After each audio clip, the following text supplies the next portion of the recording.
Welcome back, guys, to part 2 of the language encounter between myself and Polyglot Grace.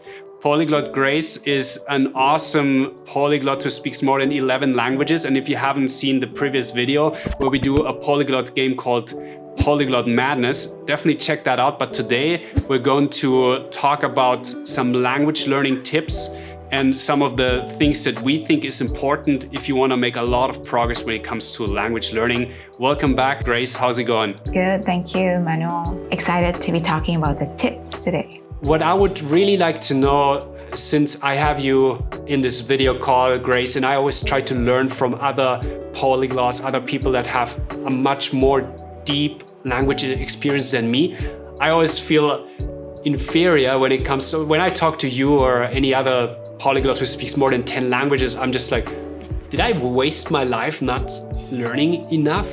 Although that's not really true because I learn all the time. So my question for you is, should language learning be a competition? I think it should be a competition, but only for yourself. Like you have to feel like, you know what? I have to be better than myself yesterday. Today, learn at least one more word today. Like competing with yourself yesterday. Yeah, I mean, even if I learn like this, keep learning and learning, in the past there will always be a person that was better than me and maybe already dead or still alive. I don't know. I don't care. But the thing is, it's not that important that that person speak 15 more languages than me. What's important is now and how you use the language to interact with people and like have fun. I think that's the most important. And like I think the goal of language learning should be like using it as a tool to learn new things and to have fun. If you just learn languages for the sake of knowing languages, I think it's a little waste of time. You can actually use English to, or the internet is in English. You can use English and just live with English actually. But if you're looking for something more interesting, maybe do something that you have never done before. You should learn languages. So it's not about competing with other people. It's about like just turning like your eyes a different direction. Like new things through this language. Like I learned to play chess with French. I don't like playing chess, but I just they open like a French like lesson course on how to play chess. So you know what? I'm gonna learn chess while learning French. It's an opportunity, right? Yeah, and I learned piano while learning Portuguese. As my teacher was Portuguese. I was in Brazil. That's awesome. That's really cool. It's so many things I get through learning languages. So things that I would never imagine I would be learning. Yeah. It was the German author and poet Goethe. I might be paraphrasing here because I only know the German the quote that he said. But he said, every day that you do not use your brain to learn something new, your memory will decrease, basically. So you should learn something new every day. But first of all, don't put the pressure on yourself as much. Language learning should be fun, first and foremost. A lot of people like myself, I approach it in such a mechanical way that I sometimes even stress myself into like, oh shit, I should have learned this today, but I didn't. And for that reason, I'm not gonna make as much progress, but I'm a little bit insane on that regard. But in general, language learning should be always a lot of fun. You should always have a reason to do it. So like you said, you could use different activities that you would normally do in your life, and you could try to incorporate another language within those boundaries. For example, if there's a book that you already read in one language that you're comfortable with, take the same book and read it in the other language. Of course, only if your knowledge is sufficient to do such a thing. But if you know... Also only if you want to read it. So it's like, I have seen people that they force themselves to read. I don't want to read this. So if you don't want to read that book, maybe you want something else. Maybe you want to learn chess, through that language. Maybe you want to, talk. You don't have to try to read that if you don't want. So I think that's when like it's fun when you can use language to learn through different ways that you want to. That's right. One thing that I'm doing, I'm a big video game fan. So I'm playing when I have ever the time to play, which is not often. It's maybe once a week, if at all. But if I do, I always play my games. In the recent year, I've been playing my games in Portuguese. And that is really interesting because it allows me to maintain my level of Portuguese and maybe even increase it without really using the language much. And also one thing I do at night, before going to bed, I put my Kindle on night light mode. You know, I think I've got one of those Kindles where you can have the yellow screen, you know, where they cut out the blue light. And I read for 5-10 minutes in Portuguese. And that's just really getting the input of that language that you want to learn. And it's about the frequency that your brain will recognize patterns, either through a spoken medium or through what your eyes can perceive.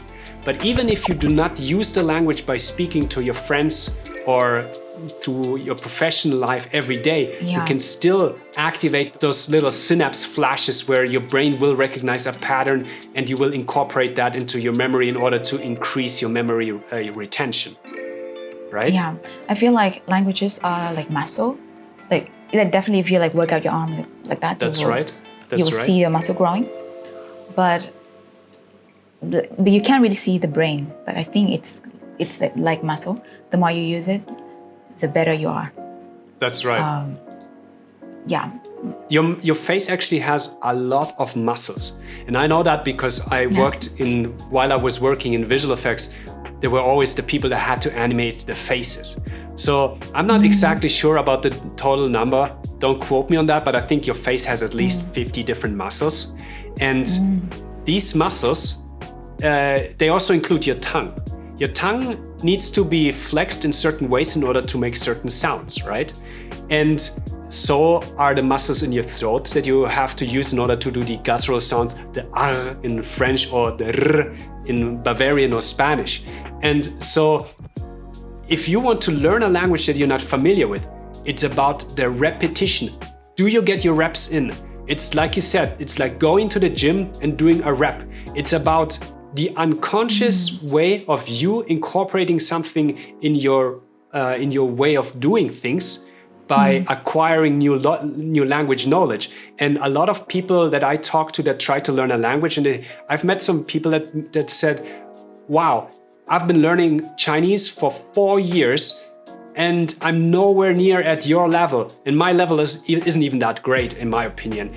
And the reason why they're advancing so slowly is because they do not put their reps in. And what I mean by that is, I know that you personally, for example, you are not really a proponent for flashcards, but I'm a huge proponent for flashcards. I put always sentences in my flashcards and the audio that goes along with it. I go to naturalreader.com or I use different services like Microsoft Azure, and I use the text-to-speech modules in order to input text and then give me the audio, which I can then attach to my flashcards. And that audio is really, really high quality because nowadays technology outputs really believable voices, especially with now the AI being much more developed. You can get almost human-like voices into an MP3 format. You put that onto your flashcard and then you get your reps in. What I mean by that is you put your sentences in there, and every time you hear a sentence, your brain will recognize the patterns of the language and then you will start repeating it. In the beginning, it will be hard to repeat a sentence,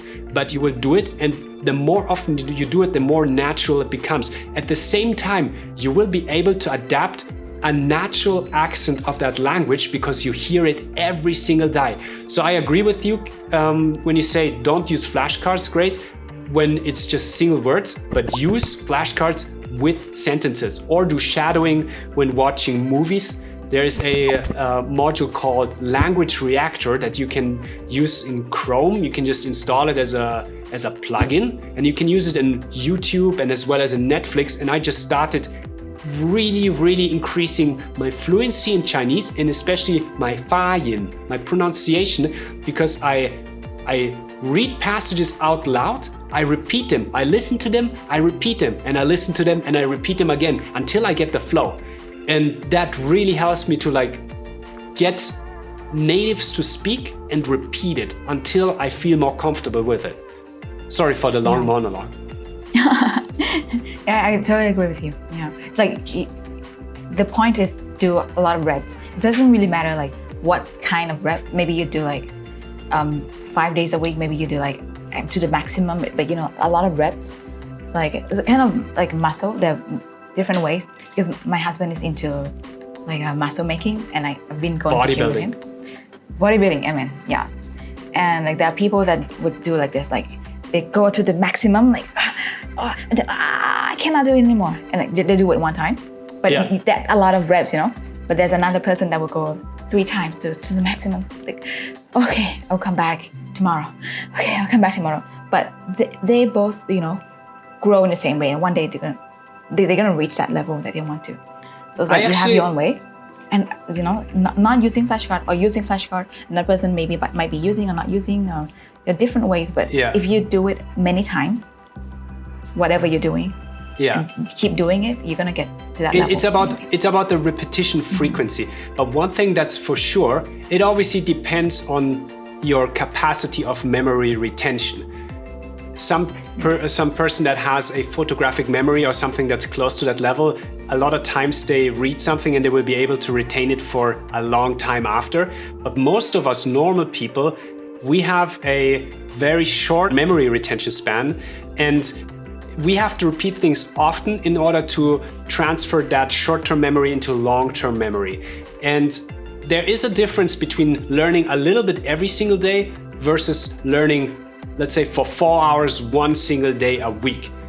It's actually, the more people that I talk to, that last method is not very efficient at all, because you use something for 4 hours straight and then you do not use it a single time throughout the rest of the week. That's not efficient. You will not be able to make a lot of progress. But if you force your brain to look at something every single day, even if it's only 10 minutes, then you will start to get a lot more comfortable with it because the frequency is being reduced. I agree with that at the beginning stage and for people that are not so into languages. But I think that capacity of being able to study 4 hours a day, you can increase to that level. You get it, right?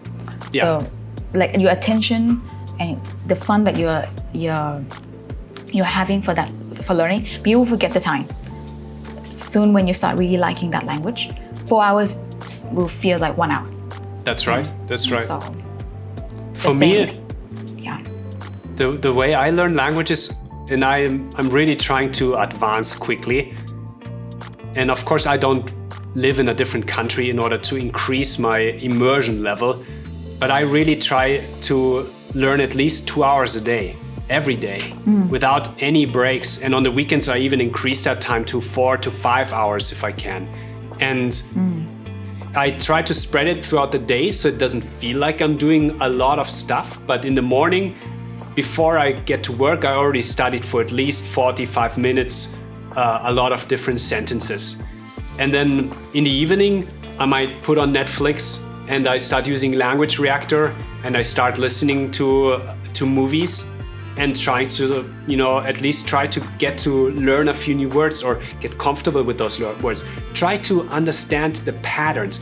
I think one thing that I did wrong in the past when learning languages, I would try to stick to very rigid exercises for a long time. And I thought, if I'm not super fluent, I cannot understand the movie, and for that reason, I shouldn't watch the movie in that language. That's actually wrong, because what do babies do? Babies listen to fluent speakers all day long, and all they do is they start recognizing patterns with their hearing. So even if you watch a movie and you're not familiar with the language, but you put the subtitles on, if you understand every 10th or 20th word, consider that a moment of success, because it meant your brain was able to recognize that pattern. And suddenly you will realize you understand 2 words out of 20, 3 words out of 20. For me in Chinese, I've been studying for 1 year and a few months, and I feel terrible when I watch Chinese movies. But it's not about you feeling terrible, it's about you feeling good when you understand a word. And I always try to tell myself that it's little success moments. It will mean the more often you hear these little patterns, the more natural it will become for you. Yeah, agree. Tell me, what is your favorite tip for learning language? As in one just small tip. If you can only choose that one, like do this and you will be successful, say that. What is that one that you will advise people to? My tip for today is, if you haven't yet made an account for yourself with ChatGPT, use ChatGPT. I use it every day. It's becoming an extension of my brain. I use ChatGPT as a language teacher. It's crazy. I can go to ChatGPT, I give it ChatGPT a Chinese sentence, and I say, break that sentence down for me. ChatGPT will go in there, it will split up the sentence into different words, it will, or character pairs, it will put character pairs next to each other, it will give me the opinion and the description. I can go to ChatGPT, give ChatGPT a whole paragraph and say, what does that mean? I can go and say, ChatGPT, translate that to me into colloquial Spanish or into formal Spanish. Did you know that you can actually talk to ChatGPT now? Like, all right, I want to practice Russian with you. And then it already, I don't know, but I saw like some video, maybe it's in the beta mode or something. You can talk, I want to practice Russian with you. And it starts speaking. It was a release that I think they rolled it out about 2 weeks ago. It's really good, and you can actually even say, let's talk in Spanish, let's talk in Chinese. However, the only problem I found with it, you have no way of setting the speed of your interlocutor. So what that means, if I told ChatGPT, let's talk in Chinese, and let's practice dates. Give me a date, and I'll have to translate it into English. The problem was it spoke so fast that it was very, very tricky for me to understand what it was saying. And I think it might be... Maybe for now, it's just like best for like advanced learner or intermediate learner. I think so. Like, for example, if I would use the tool in Spanish, Portuguese, any of the languages that I'm fully fluent in, it would be great because you can just basically talk to it. Wow. There's like a little bit of a delay because it has to think, it has to connect to the internet, right? You have to be connected to Wi-Fi ideally. So there will be a little bit of a delay, but then it will speak to you, and the voice of the text to speech is actually incredibly good. So it does sound almost like a human. I think it's a very good tool for advanced learners, but if you're not an advanced learner, use the web interface. I really think just go use it in your browser. It will answer any question you have. Be aware that ChatGPT does something that's called hallucinating, which means sometimes it will give you an answer that is not correct. So don't trust it 100%. A lot of times it helps though to say, ChatGPT, are you sure that what you just said is correct? And then if it's incorrect, it will correct itself most of the times. There's one more thing to know about it. There is a subscription mode for ChatGPT, and then there's the free version that everybody can use for free. The subscription mode will allow you to use ChatGPT 4. ChatGPT 4 is a much larger language model that is multitudes bigger than ChatGPT 3.5, which is the free version. If you can afford it, it costs you $40 a month. It's so worth it investing that money. Wow. Because it's really like having a teacher. The teacher will explain any language, grammar, translation related questions you might have. It's incredible. It's really, if this tool would have existed, 10, 15 years ago, I would not just be speaking the language that I speak now, but a lot more, because it's really, it gives you so much knowledge. It's crazy. Yeah, I do have the subscription and I know about it. I've been also like using it. Yeah, but yes, I know that function. I have not used and I've not talked to the ChatGPT function yet, but I think it's really good. I saw some video on it, and I think it's gonna be ChatGPT is gonna turn into one of my teacher. Multilingual teacher. Yeah. Although you do like that communication, like let's become friends later. That kind of. The intercommunicative, the personality side of things, the intimacy, right? Definitely cannot be replaced. But the language skill can be, I don't want to say replaced, but can be really truly helped by ChatGPT.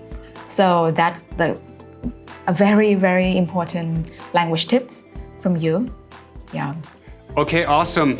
we actually had to re-record this ending because we had a little mishap with our first recording. So now that we talked about all these awesome language learning techniques, I hope that you enjoyed this, our audience.